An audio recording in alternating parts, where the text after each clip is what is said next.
ወተወለጠ ራእዩ በቅድሚሆም ዋልባሲሁኒ ኮነ ጻዳ ከመበረድ ፊቱም በመልኩም በፊታቸው ተለወጠ ልብሱም እንደ በረዶ ነጭ ሆነ። ቅዱስ ማቴዎስ ወንጌል ምዕራፍ 17 ቁጥር 2 ላይ ነው። ይሄ የሆነበት ቦታ ደብረ ታቦር ይባላል። ጌታችን አምላካችን መድኃኒታችን ኢየሱስ ክርስቶስ ከሐዋርያት ሶስቱን ባለሟሎቹን ወደ ደብረ ታቦር ይዟቸው ወጥቷል።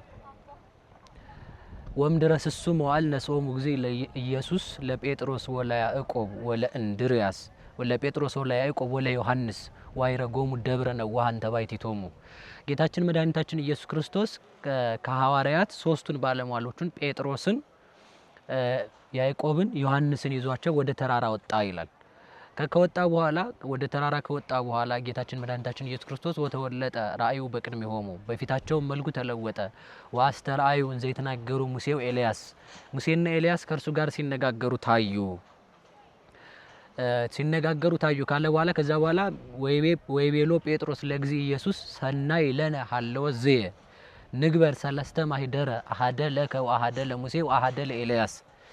በዚህ መኖር ለኛ መልካም ነው። ሶስት ቤትን እንስራ፣ አንዱ ላንተ፣ አንዱ ለሙሴ፣ አንዱ ለኤልያስ ብሎ የተናገረበት ዕለት ነው። የዚህን ቀንም ወመጻ ቃለም ሰማይ ዘይብል ዝንቱ እትወልደ ዘአፈቅር ወሎቱ ስምዎ የምወደው በባህሬ የምወልደው ለመስዋዕትነት የመረጥኩት ልጄ ይህ ነው እርሱን ስሙት ብሎ የአብ ምስክርነት የሐዋርያት አማኝነት የነቢያት ምስክርነት የተፈጸመበት ዕለት ነው።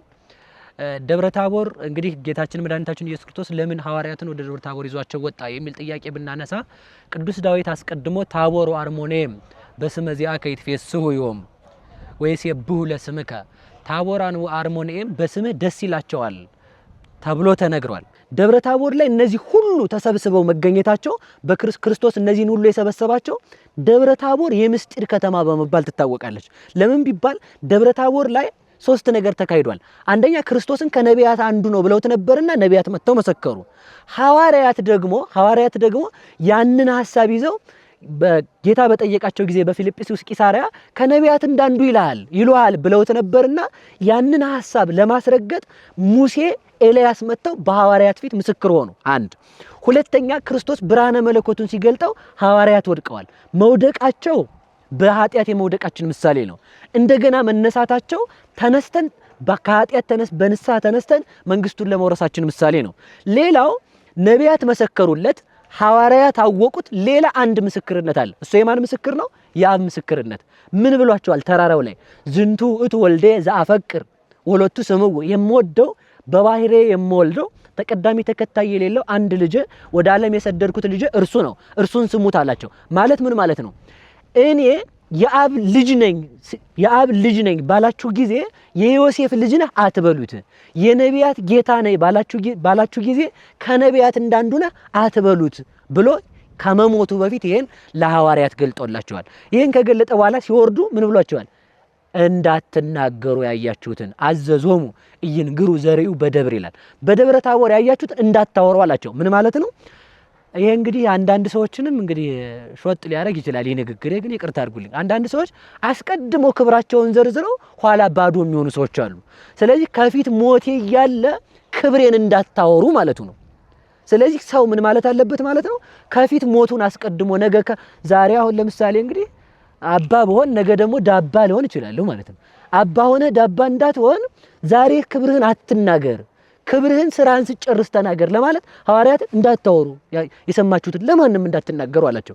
ስለዚህ አንዳንድ ሰዎች አስቀድመው ክብራቸውን የሚያወሩ ሰዎች ከዚህ ተምረው ደብረ ታቦር ላይ ክርስቶስ ለሐዋርያት የአዳምን ልጅነት ማስመለሱን ከገለጠላቸው ምስጢር ካሳያቸው በኋላ እንዳታወሩ እንዳላቸው ምእመናን የእግዚአብሔር ልጆች የሚታወቁት ከፊት ክብራቸውን ተናግረው ከኋላ መከራ እንዳያገኛቸው መከራን ከኋላ አስቀምጦ ክብርን መናገር አይገባም ሲል እንዳትናገሩ አላቸው። ከዚህ የተነሳ ሐዋርያት በልባቸው ይዘውት ተመልሰው ወርደዋል ማለት ነው። አንዱ ይሄ ነው። ሁለተኛው ለሐዋርያት ይሄንን ያደረገበት ምክንያት ክርስቶስ ኋላ አምላክነቱን ለሐዋርያት በገለጠበት ጊዜ እንዳይሰናከሉ። ለምሳሌ በደብረ ታቦር የወልድ ክብር ተገልጧል። ምንነቱን የተገለጠው የማን ልጅ መሆኑን የተገለጠው የባህሪ አባቱ አብ እንደሆነ ተገልጧል። ስለዚህ ይሄ ከማን ተሰውሮ ነበር? ከአይሁድ ተሰውሮ ነበር። ለሐዋርያት በደብረ ታቦር ላይ ምስጢር የተገለጠበት ዕለት ነው።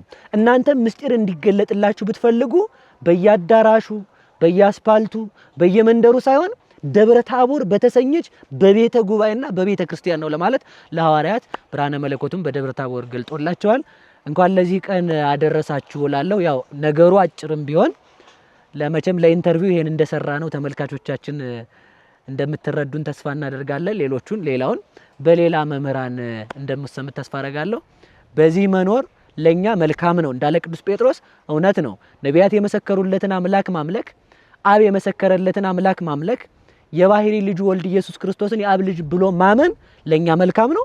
ሙሴም አለ፣ ክርስቶስ ሲኖር ሙሴ አለ፣ ክርስቶስ ሲኖር ኤልያስ አለ፣ ክርስቶስ ሲኖር ነቢያት አሉ፣ ክርስቶስ ሲኖር መላእክት አሉ፣ ሁሉ አለ።